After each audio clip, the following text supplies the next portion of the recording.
E de volta com Bancada TVI, hoje com a participação do deputado federal Glauber Braga.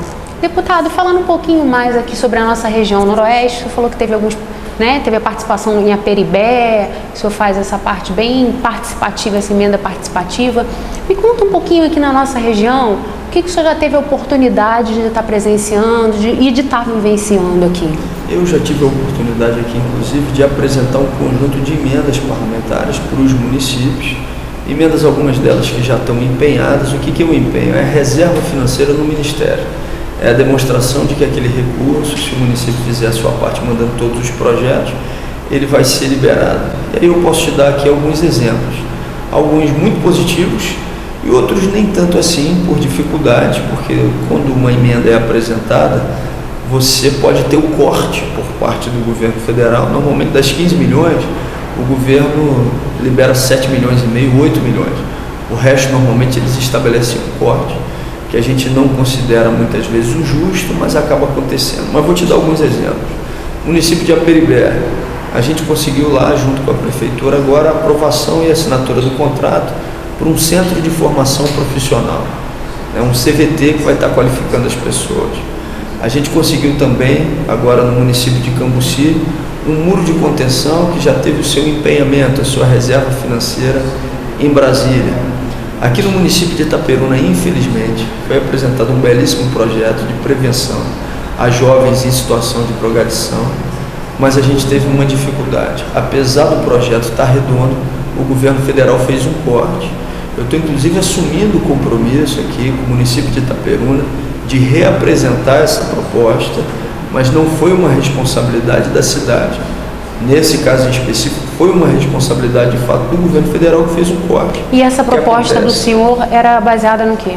Foi uma proposta de emenda participativa, onde uma organização da sociedade civil apresentou um projeto que já existe, inclusive, ou seja, é um grupo que já trabalha na cidade, mas esse grupo precisava ter uma maior estruturação do seu projeto a partir de uma verba federal de R$500 mil. Esse é mais um projeto que a gente vai estar tocando aqui junto com o município de Itaperuna. Mas em praticamente todos os municípios da região, se não todos, a maioria deles, tem alguma emenda parlamentar que foi discutida com a comunidade local para que ela estivesse sendo apresentada. Se você me dá liberdade, Lili, eu vou inclusive divulgar aqui o nosso site, que é o www.glauberbraga.com.br. Lá as pessoas podem conhecer as propostas de emendas parlamentares em todos os municípios do estado do Rio, principalmente aqui na região noroeste e também na região norte. Então você pode saber como é que está a emenda, qual é a dificuldade, e eu estou fazendo aqui junto com o nosso amigo Marcelo também a distribuição na região de um informativo demonstrando aquilo que tem sido realizado pelo mandato e onde eu falo de cada uma dessas emendas parlamentares. Hoje em Bom Jesus, como é que foi a passagem do senhor lá? O que deu de proveitoso lá? Foi muito positivo, né? Lá eu prestei contas também. A gente fez um trabalho junto ao Ministério da Integração Nacional e à Secretaria Nacional de Defesa Civil pela liberação de recursos para que a gente pudesse ter a estruturação da Defesa Civil local. E aí eles receberam um veículo e receberam também equipamentos, computador, para que pudesse ser feito um trabalho de estruturação da coordenação local de defesa civil. Eu fui prestar contas desse trabalho, dessa articulação junto ao Ministério da Integração. Esse material e esse equipamento já chegaram. Fui lá também ter a oportunidade de falar desse mandato participativo, como é que funciona esse tipo de atuação. E além disso, tive lá a oportunidade também de fazer uma discussão, um contato sobre temas que estão sendo discutidos no Congresso Nacional, como por exemplo o Marco Civil da Internet. Dei uma entrevista falando sobre a neutralidade da rede, essa importância. A visita em Bom Jesus lá com o nosso presidente Dalvani foi muito positiva. E em São José de Ubá, falando um pouquinho, até porque nós temos agora, eu acho que é final, se eu estiver errado, Marcelo Lessa pode até me confirmar, me corrigir. Eu acho que final de março tem a festa da região e lá o cultivo de tomate, é muito intenso. Tem algum projeto visando para a parte de agricultura, ou a sua participação lá em São José de Ubá foi voltada mais para quê? A nossa atuação em São José de Ubá foi mais voltada para a área de saúde. Então a gente fez um indicativo de 2 emendas, essa inclusive é a revista, que a gente tem distribuído aqui em toda a região, eu fiz um indicativo de 2 emendas parlamentares, cada uma de R$500 mil para o município de São José de Ubá. Para quê? Para compra de equipamentos, para que você possa ter uma melhor estruturação do serviço de saúde. Pra você ter uma ideia, está aqui na revista, o plano de trabalho já foi aprovado pelo Ministério e já foi realizado o empenho, ou seja, a reserva financeira do recurso em Brasília.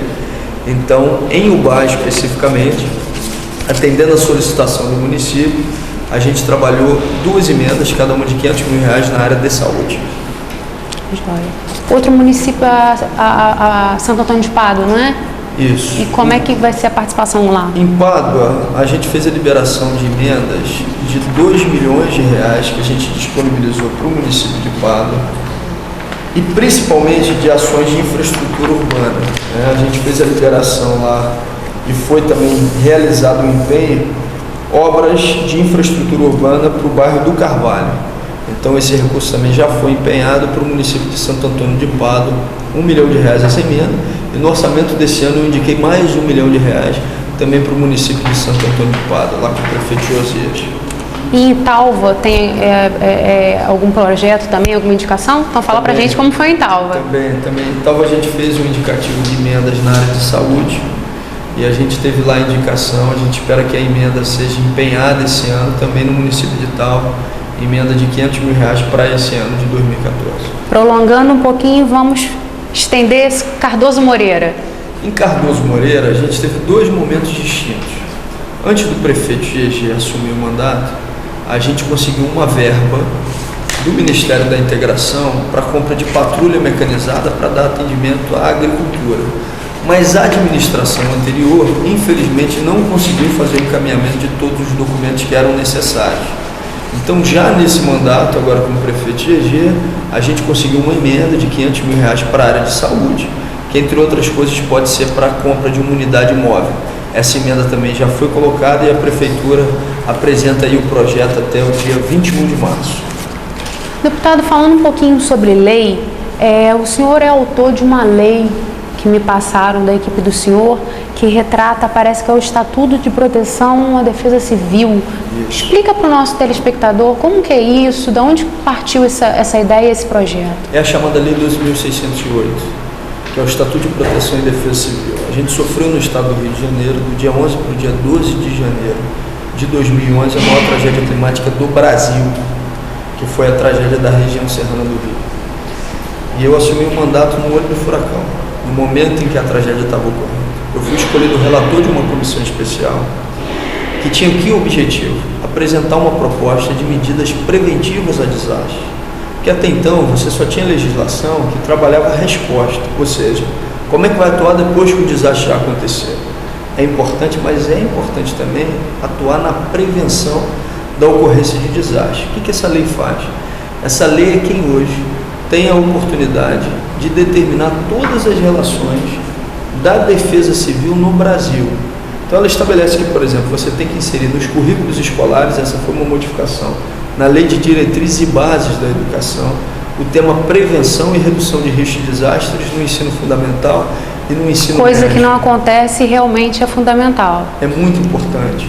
Então a lei, ela divide responsabilidades, o que tem que fazer o município, o que tem que fazer o Estado, o que tem que fazer o governo federal.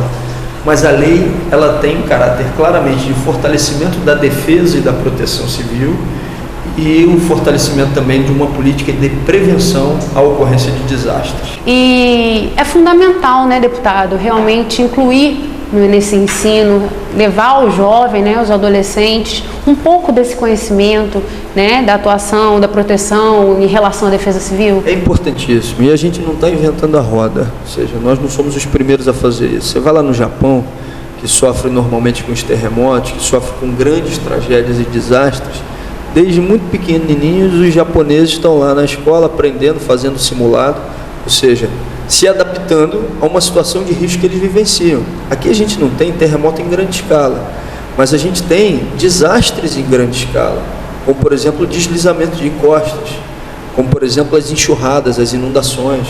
Então é importante que a gente se prepare sim para os desastres que nós enfrentamos. Ter o conhecimento e a percepção do risco é fundamental para que a gente evite futuros desastres. Os japoneses, eles têm um ditado: Eles dizem o seguinte: um desastre só acontece quando a gente esquece do último. Então que a gente não esqueça, ou seja, que a gente se adapte, mas ao mesmo tempo que a gente tenha a possibilidade de se preparar e se educar para eles. Mais uma pergunta de alguns telespectadores aqui.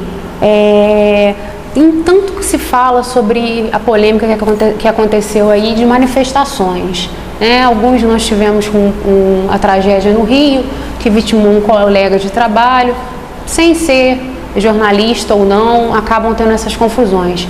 Qual o posicionamento do senhor em relação às manifestações, né? Devem ocorrer, mas de uma forma pacífica, ordeira, ou o senhor é contra manifestação? Não, de forma alguma. Eu considero que tem que haver uma maior participação das comunidades nas decisões de caráter público.